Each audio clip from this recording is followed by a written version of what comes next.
Same thing going on in our hips too. The hip cuff.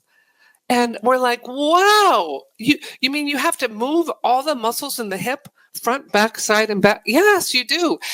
But guess what, Shawn, as you well know, probably the most common surgery in America today is a hip replacement. Yeah. Because people have lost this understanding that you've got to pay attention to all those muscles through stretching and strengthening.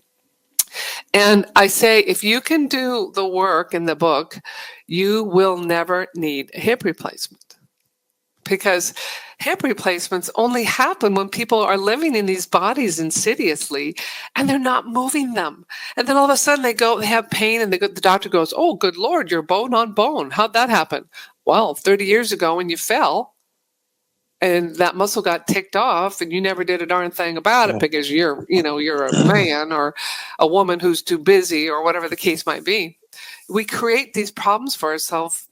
And doctors go, oh, you're just getting older. Yeah. I go, that's not fair. I know too many 80 and 90-year-olds who are kicking it.